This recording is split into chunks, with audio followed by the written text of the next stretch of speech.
2023 Kawasaki 400 Ninja ABS.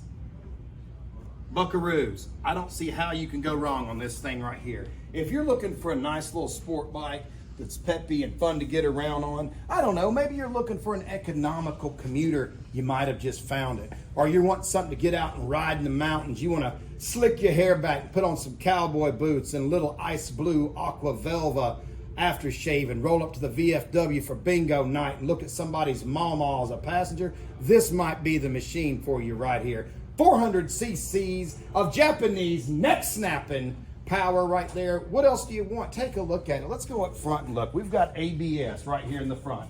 Now, analog brakes are awesome to have. You don't want to go into a panic slide and lose control of this machine. So that brake will actually pulse hundreds of times per second to keep from locking up those brakes.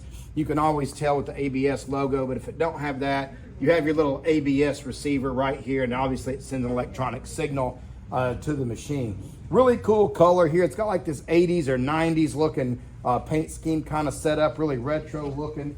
Love the styling, and it does have the little picked up handlebars, so you're not laying on the tank to ride this guy. So if you're on the interstate and you're riding to work, you're going to be comfortable because it has more of an upright riding position.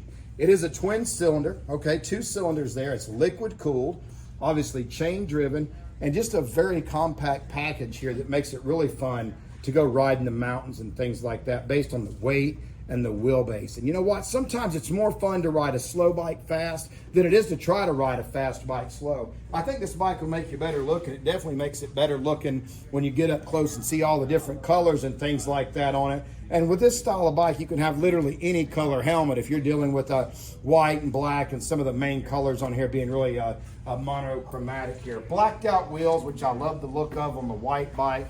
Kind of looks like a stormtrooper from Star Wars. When I look at it, one word comes to mind, and that's hot damn. Actually, that's 2 words, so let's get one word with multiple syllables. How about shimmy madangus? When I take a look at it, it gets me excited, and I just can't hide it. I'm about to lose control, and I think I like it. It's even got room for a passenger if you'd like to put somebody up there. Maybe you're betrothed on the back, or a good friend, a really good friend, because you're going to be pretty close. Flip these little foot pegaroos down right here. Put somebody on the back, and you guys can do it right there and take them to dinner, take them for a ride up in the mountains, whatever you want to do, but it's set up for 2 people right from the factory. Kawasaki is synonymous with performance. The Ninja's been around forever, and the Ninja 400 is no exception to that rule. Come and see it at Mountain Motorsports 2023 Kawasaki Ninja 400 ABS.